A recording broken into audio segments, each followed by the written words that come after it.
那便来吧。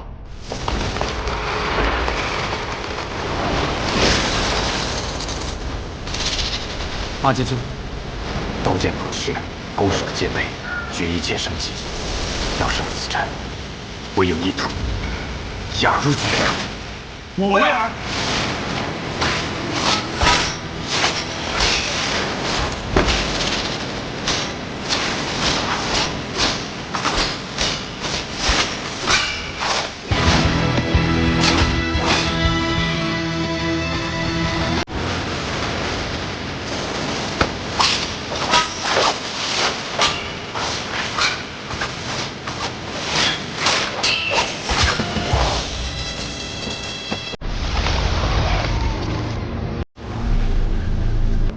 我来。闹走了。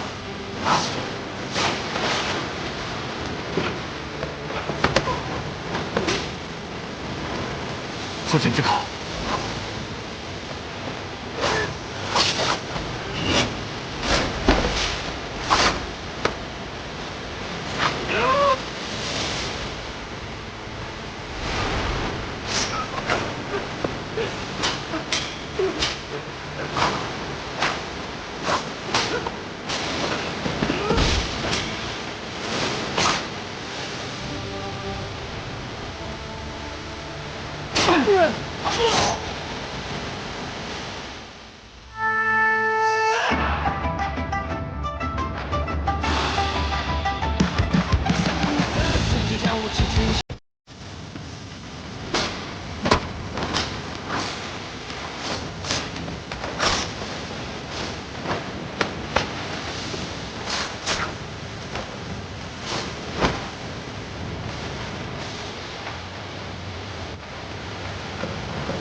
只剩我们2个人了，所以，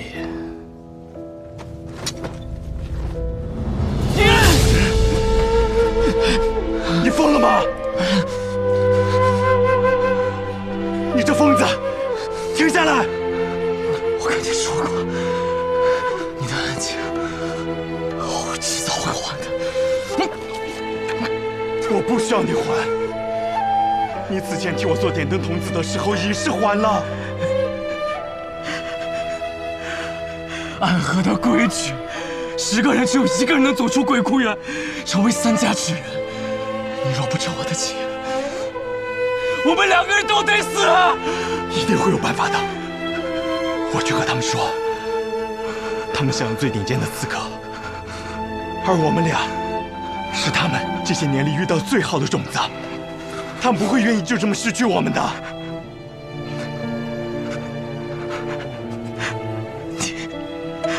你太天真了。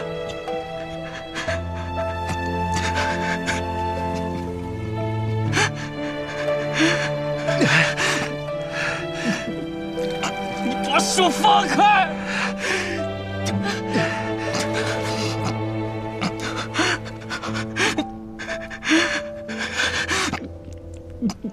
你把手放开！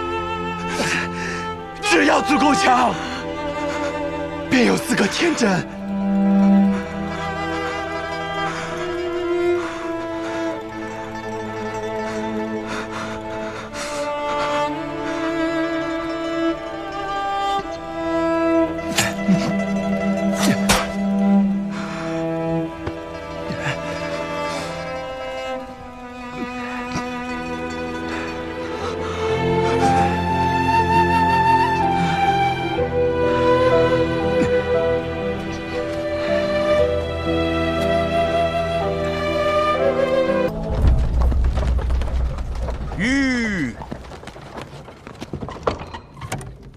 这便是所谓的朱隐巢穴。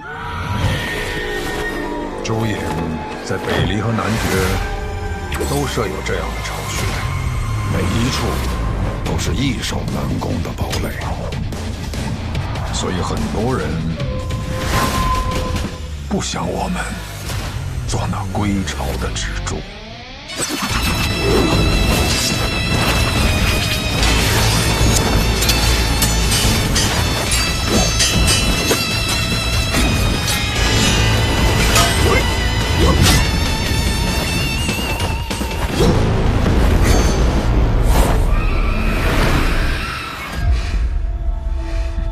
就这点本事，还想来杀我？是谢家的人。小妞，不必讲出来。大家长，既然他们敢动这个手，咱们就没必要再给他们留什么情面，杀便是。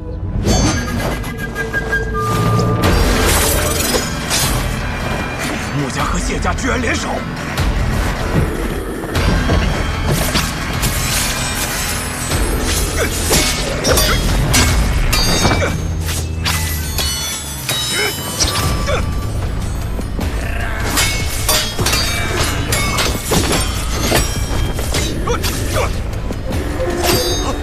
他们竟然布下了天网阵！天网阵，别看！快住！超牛，还没死！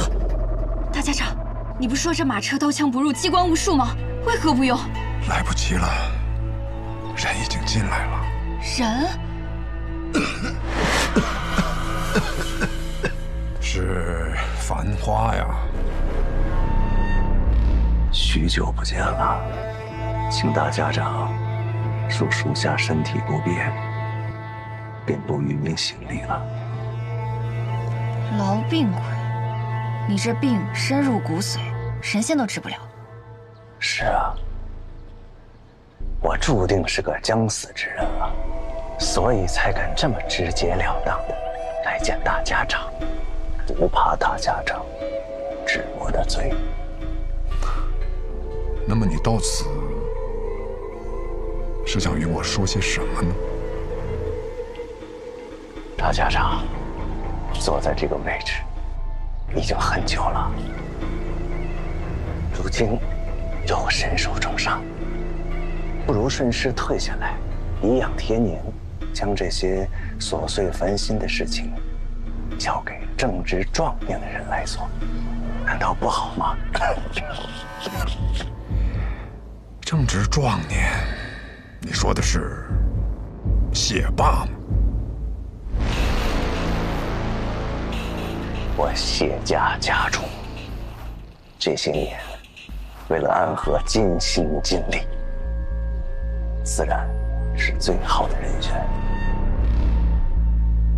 那若是我拒绝呢？这番话便只能冒犯了。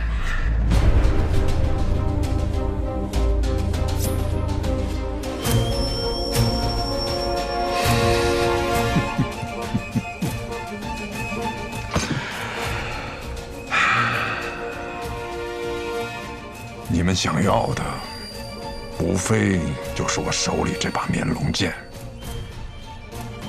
手握面龙剑，才是安和真正的主人。原来你知道啊，那么你也应该看到，如今握着这把面龙剑的人是谁。既然这把剑还在我手里，那么这个暗河还是我说了算。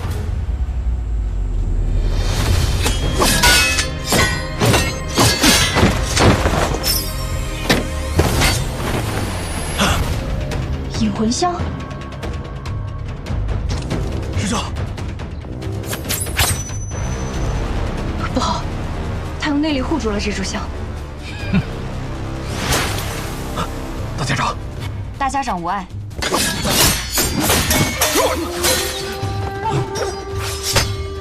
我们走。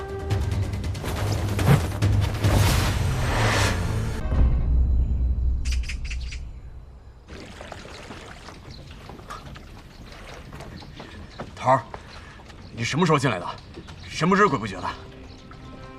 这座朱巢我来过几次，如何潜入其中，自然十分清楚。我倒是忘了。这里一共36处机关，就算是绝世高手来了，也很难生还，除非来的人对这里的构造无比清楚，比如我。可即便是我，有一处地方也是不得不经过的。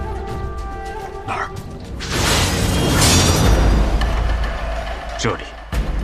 这里是整座朱巢的阵线。躲开那36处机关的办法一共有4条，可每一条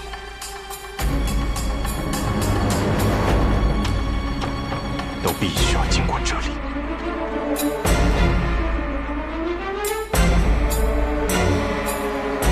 昨夜我经过这里的时候，并没有人，而你是负责把守这里的人。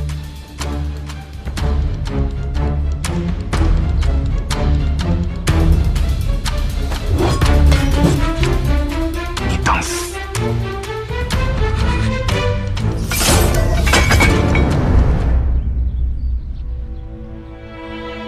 告诉我背叛的理由。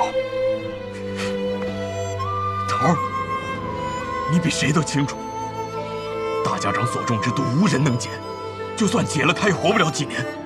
他应该让位。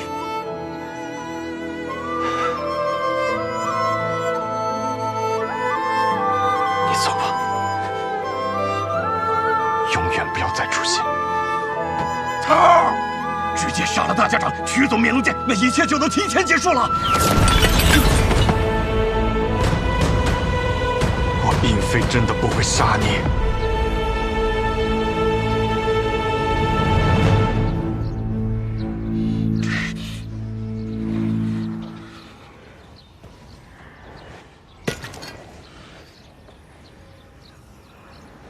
你护不住所有人的。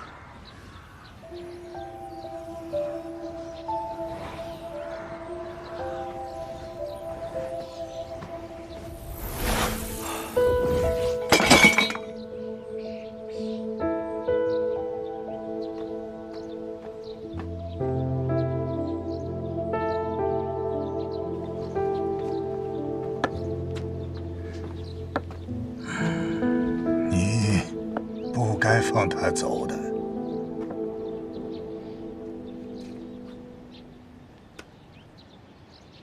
你是暗河的魁，若论在暗河的地位，你比我高不知多少，不必对我行礼。叛逆朱营，是暗河最大的罪。可只有活着，才能治别人的罪，不是吗？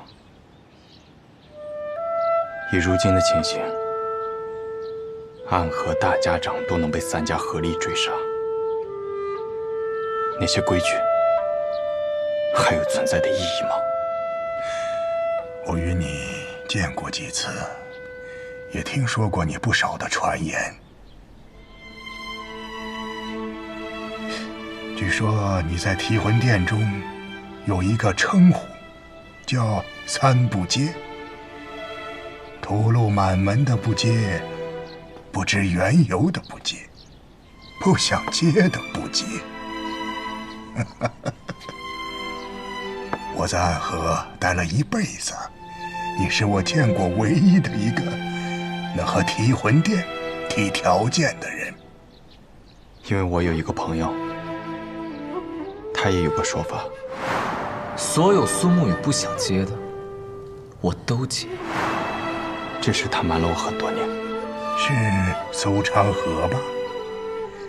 送葬师苏长河，据说他的剑法不如你，但他送葬师的名号却比你执三鬼要使人闻风丧胆得多。你能有这个朋友，很不错。我知道，但暗河的人并不需要朋友，朋友只会使你握剑的手犹豫。苏沐雨，你一个靠一本残谱就能复原18剑阵的天才，没想到你却是一个愚蠢至极的人。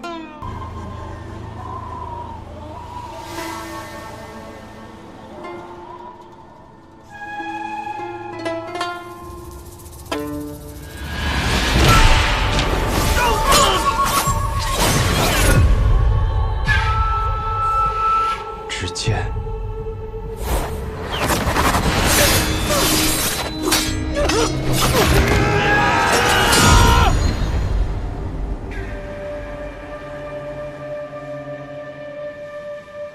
是为了什么？奎大人，有消息。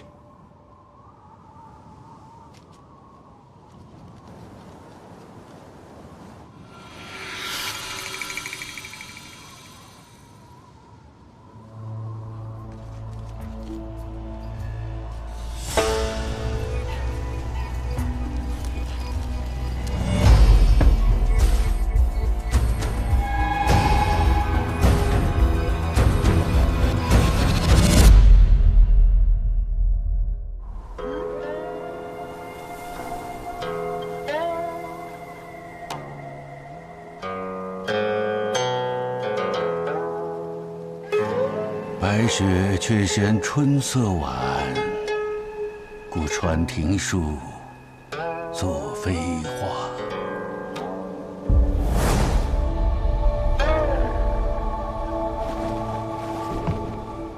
本以为这个冬日已经结束了，像我们这个年纪的人呐，每年等待着的便是这冬天赶快结束。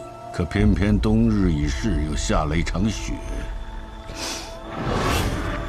暗河，天下第一的刺客组织，在朝能杀高官贵胄，在野可灭江湖大派。是非不分，好坏不论，善恶难辨。你执掌这样一个组织30年，应该很累了吧？我已经是个老人了，若不是因为一些执念，我会觉得我身上的血已经冷了。30年前，你我大战一场，不分胜负。我们约定，我要回去执掌暗河，你要辅佐唐老太爷重振唐门，直至30年后再一决雌雄。好。我隐居这寥落城多年，也该活动活动筋骨了。我可一直等着今天呢。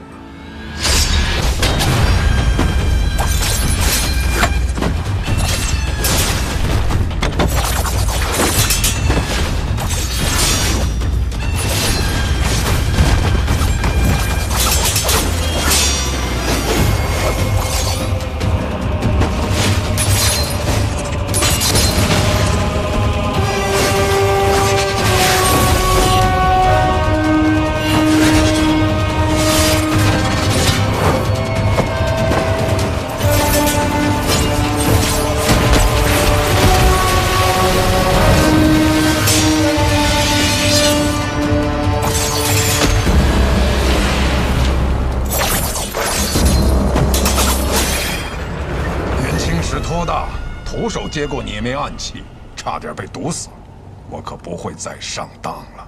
几枚暗器你能接住，那接下来万树飞花，你又如何应对？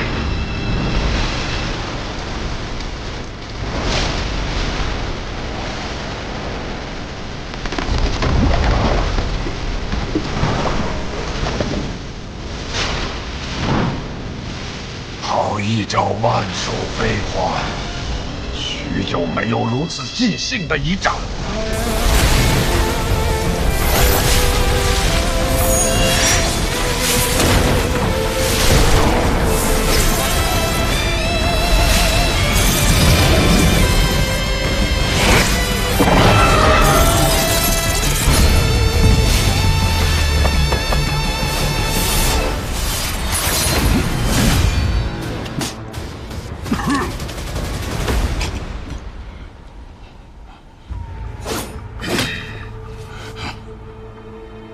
你我30年之约的这一战，本该只论胜负，不争生死。于杀手而言，没有胜负，只有生死。只可惜呀，可惜什么？可惜，方才你那瞬杀一剑，消耗了太多真气。也可惜，你以为自己是执棋者，却没想到，也是别人棋盘上的棋子。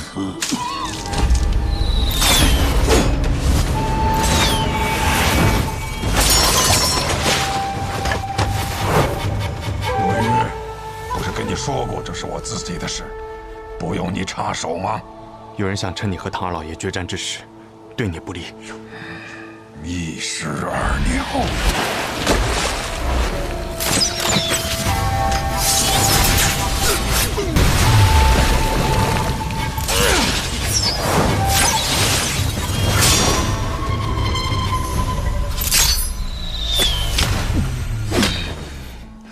老伙计，你既然在决战之时动了杀心，你也晓得我这个人追求一个公平。雪落一枝梅，黄泉路上我会歇歇脚，可别让我等太久。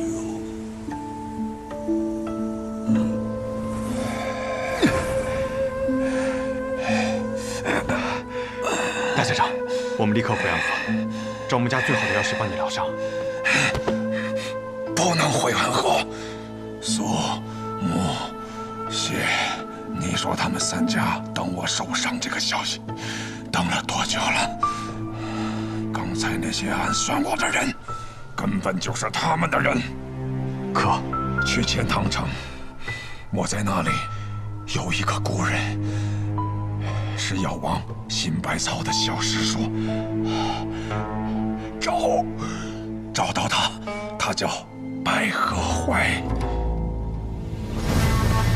明德11年初春，距离上一次引发江湖浩劫的魔教东征已经过去了3年。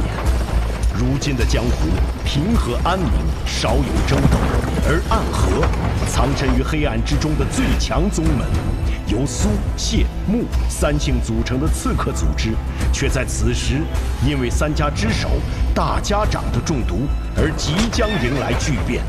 这江湖甚至于朝堂之上的短暂平静，也将因此而被打破。穆名策已经重伤，看来我们需要选出新任的大家长了。他本来就已年老，而且越来越不受我们的掌控。那便传信给3家，若大家长身死，谁若能率先夺得绵龙剑，回到提魂殿复命，谁便是新任的大家长。这是要让暗河大乱呢。于大乱之中，才能诞生新的暗河之主。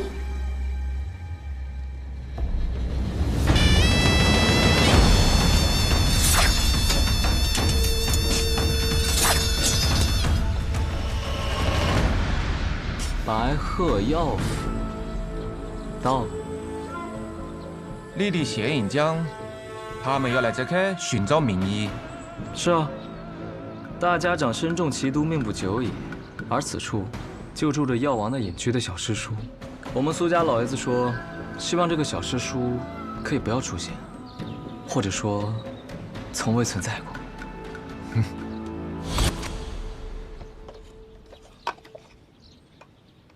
别人都是一口槟榔一口烟，飘飘欲醉做神仙。哲叔，你吃的怎么是话梅啊？以前有个女人和我讲，槟榔对身体不好。哦，你吃不吃？我就不吃了。哼。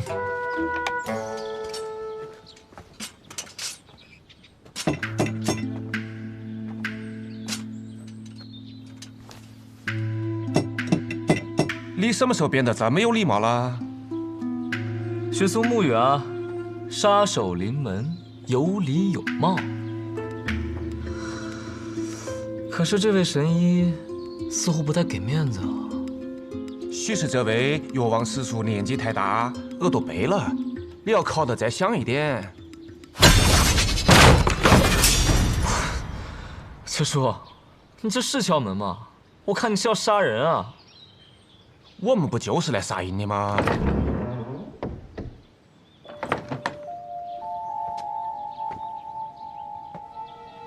谁呀？敲门敲得那么大声，耳朵都要聋了。姑娘，敢问你家老先生是否在府上？我家老爷他出门巡诊去了，要不我帮你们去找找他。那便麻烦姑娘了。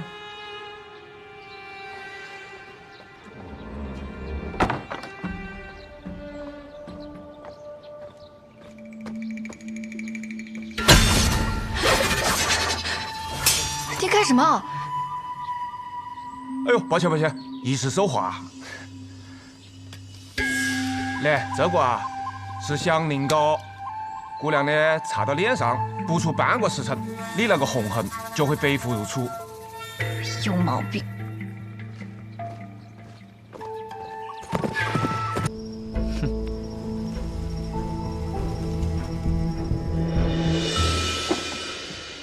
行了，你帮我找个住的地方吧，这来来回回的太麻烦了。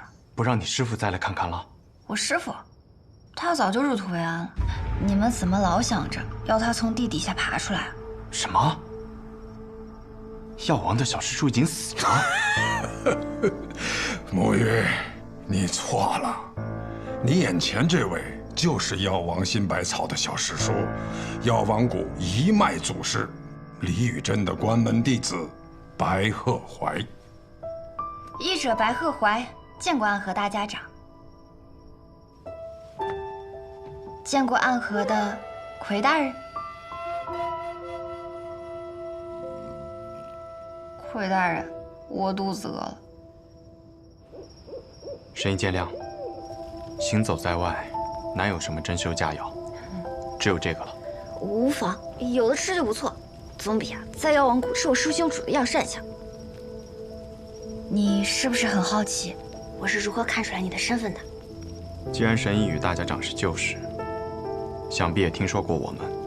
小时候啊，师父为了哄我好好学医，便给我讲故事。他的故事里呢，经常出现一个叫做暗河的组织，由苏、谢、穆三姓家族组成。他们的统帅者便称作大家长。大家长座下有直属刺客团诸营，其中最强的12人以地支12校为代号，而他们的统帅者便是魁。今日我见到的这些人，他们以生肖为面，唯你戴血红恶鬼面具，随侍大家长左右。你不是魁，还能是谁？神医对我们的了解，比我想象中更深。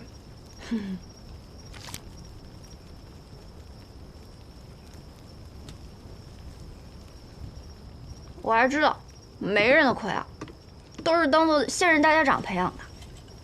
这上一任的魁呢，他死了。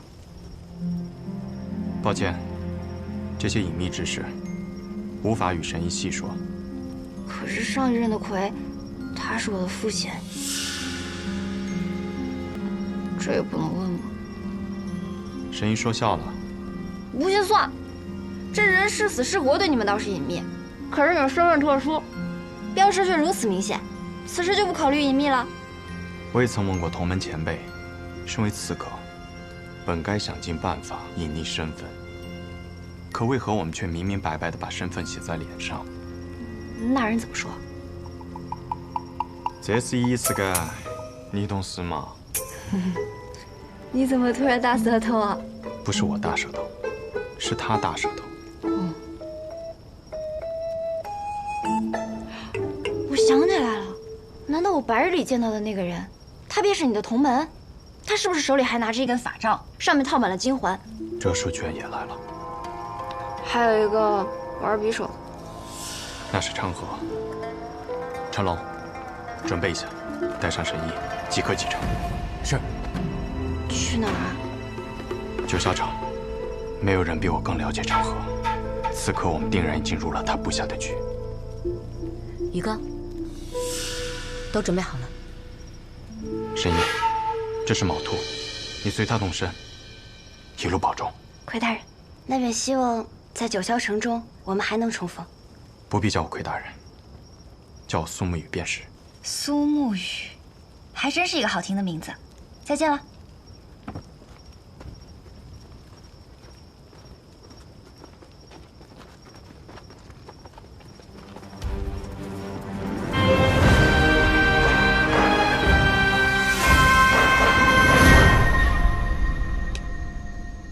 你讲的准备就是在这开等啊？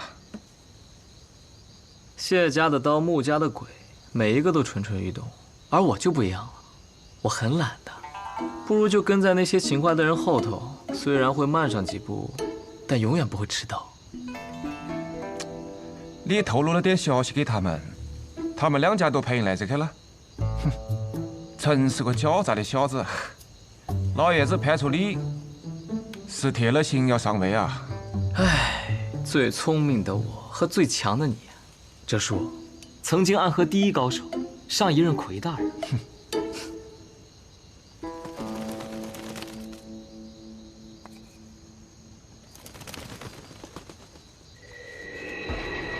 城郊废驿，那里的好戏快开场了。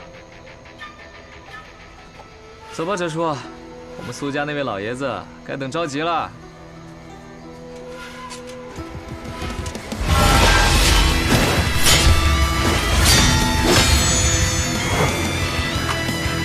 不愧是大名鼎鼎的直三鬼，此线为界，还请二位不要逾越。谢家的紫靴鬼和刀阎罗不应该出现在这里。没劲，倒是被你一下子看穿了身份。不过我们家主听闻大家长受了重伤，心中十分焦急，想着赶快将大家长接回总堂来疗伤。大家长无碍。大家长是否无碍？还请容许千机与大家长见一面，再予以确认。不然我就这么回去了，不好交差啊。你不好交差，与我有何关系？你不想让我们与大家长相见，是否是自己意图不轨？不想让我们及时救治？是个不错的理由，但这个理由想要成立，只有一种可能：杀了你。没错。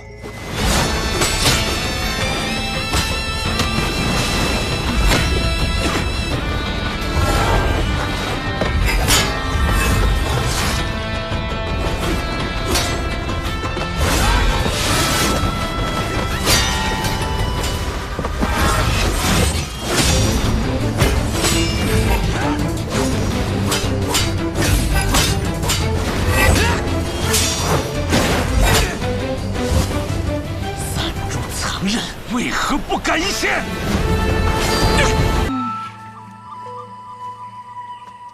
可饮药蛇追踪的香凝膏，这种小伎俩也想骗过我？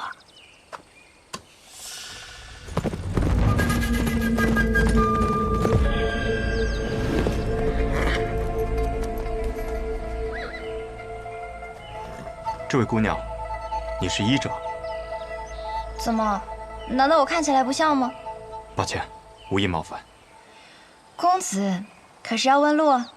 姑娘慧眼，想问姑娘，附近是否有处药庄，名为白鹤？公子是要看病啊？我医术不错，我来看便是啊。家中有人得了重病，点名要找白鹤药庄中的神医，多谢姑娘好意。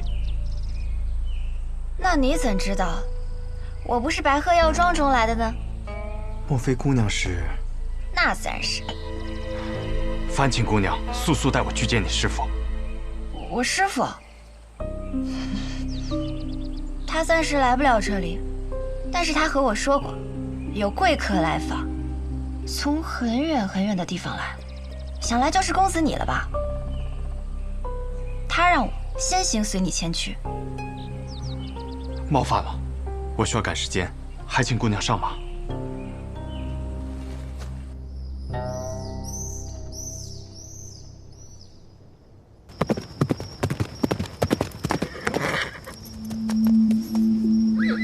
我们到了。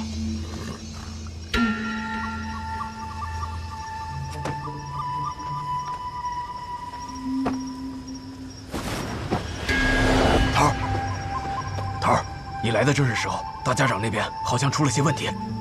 神医呢？我这么大一个活人站在你面前，你怎么就看不见呢？这姑娘是神医？不是。那我走了。姑娘莫怪，这是神医弟子，过来帮他师傅看一下大家长病情。姑娘，请随我进去。嗯。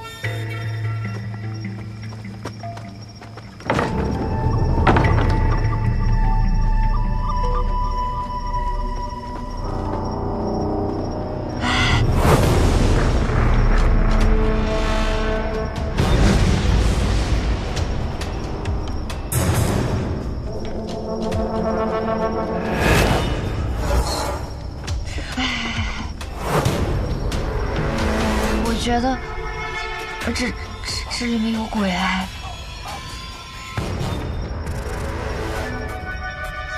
姑娘莫怕。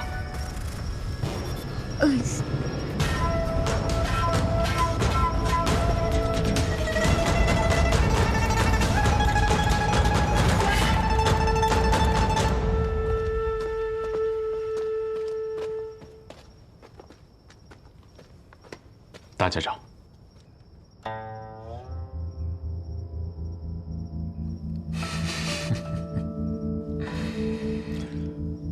上次我见你的时候，你还是个流着鼻涕的脏孩子。我上一次见大家长时，大家长还是一个随时会准备拔刀的杀神呢。现在也随时准备着拔刀，不过头发白了而已。这手还是血红色的。行了，先诊脉吧，看看现在的大家长还能不能拔出刀来。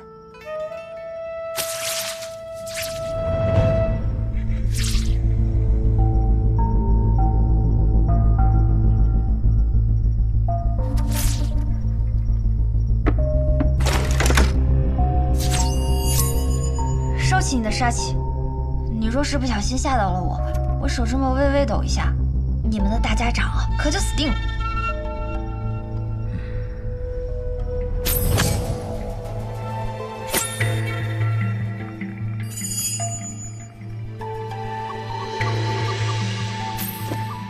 许了一枝梅。没错。你怎么做到还活着的？我的魁替我挡住了那一枝梅，我只种了半朵梅花，还能勉强撑着。这可是唐门唐二老爷的独门奇毒，号称唐门第一，天下第二，仅次于温家家主所创的镜花月。据说除了唐二老爷本人，无人能见。唐二老爷人呢？被我杀了。暗河大家长也亲自接杀人的任务。敢问姑娘，是否能医？我们药王谷的名言便是，只要没死，便可以医。只是，姑娘有何需求，但说无妨。就等你这句话了。医当然可以医啊，只要银子管够。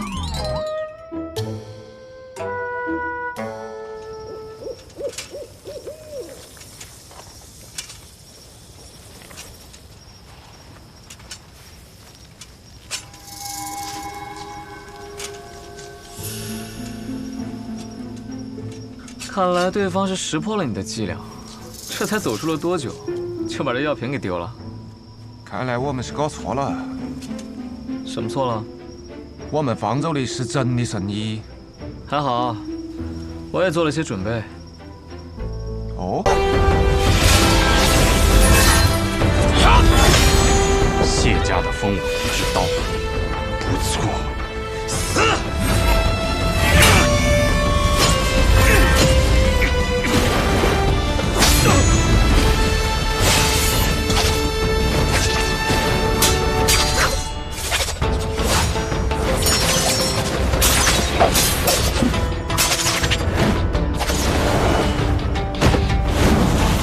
你真以为我有那么弱？寸刀劲，用得好。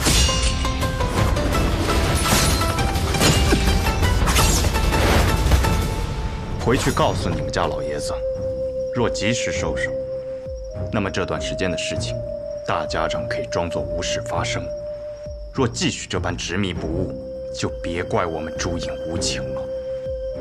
你今日是打算放过我们？暗河同门，皆是家人。走。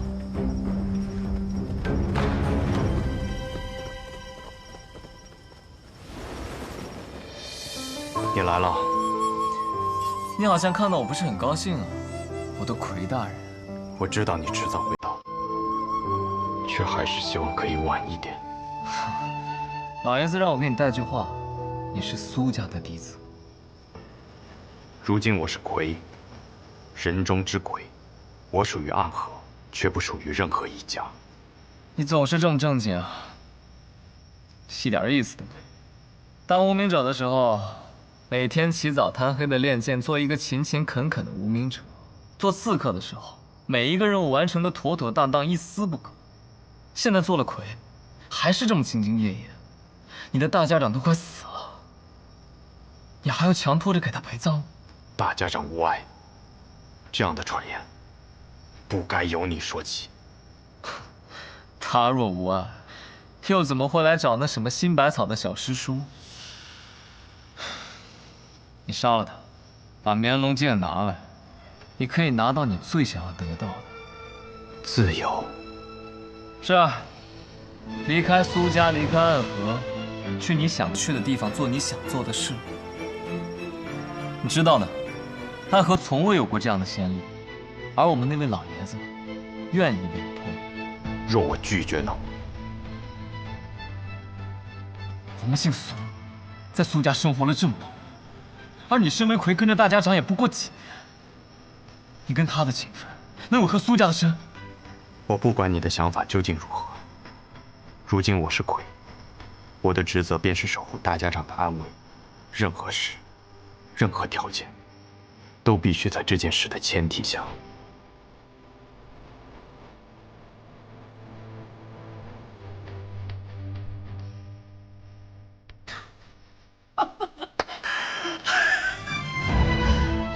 没错，就是这样。